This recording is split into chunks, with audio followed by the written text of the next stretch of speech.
বন্ধুরা, গত 16 তারিখ শনিবার সেন্ট্রাল ইলেকশন কমিশন কিন্তু নির্বাচনের নির্ঘণ্ট প্রকাশ করে দিয়েছে, যা এপ্রিল মাসে শুরু হচ্ছে, চলবে 4 মে পর্যন্ত। হ্যাঁ বন্ধুরা, 4 মেতে কিন্তু ইলেকশন কাউন্টিং রয়েছে।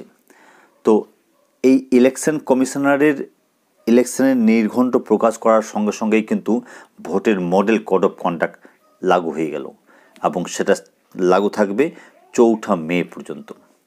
এবার প্রশ্ন হলো যে আপনাদের যে নিয়োগ প্রক্রিয়া চলছে, যে নিয়ে আপনারা বারংবার আমার ভিডিও কমেন্ট করছেন, মেল করছেন এবং কেউ কেউ ফোন কলও করছেন যে আপনাদের থার্ড কাউন্সেলিং কবে হবে, বা টেটের রেজাল্ট কবে হবে, বা 2022-এর ইন্টারভিউ কবে হবে, বা নিউ এসএলএসটির বিজ্ঞপ্তি কবে আসবে, এই সংক্রান্ত আরও কিছু প্রশ্ন, আমি সবগুলো আর উল্লেখ করছি না, সেগুলোর কি হবে এই নিয়ে আপনাদের স্পষ্ট আমি একটু বলে রাখি যে সমস্ত নিয়োগ অনগোয়িং রয়েছে, অর্থাৎ যেগুলো আগে শুরু হয়েছে এবং এখন মাঝপথে রয়েছে, সেই প্রসেস সম্পন্ন করতে বা চালিয়ে যেতে ওয়েস্ট বেঙ্গল গভর্নমেন্টের কোনো সমস্যা নেই।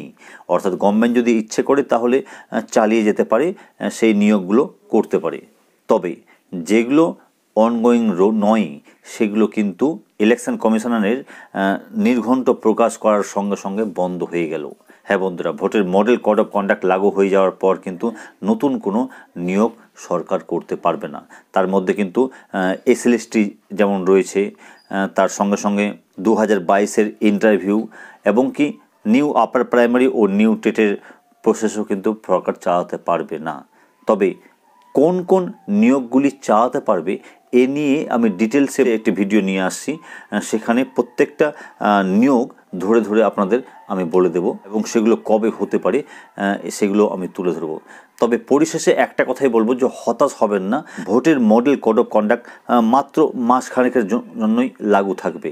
তারপরে কিন্তু আমাদের যে সমস্ত নিয়োগগুলো আটকে রয়েছে সেগুলো কিন্তু খুলে যাবে। তো যাই হোক, আমি পরবর্তী ক্ষেত্রে আপনার ডিটেলসে আমি ভিডিও নিয়ে আসছি। ততক্ষণের জন্য সকলকে জানাই শুভরাত্রি, ধন্যবাদ।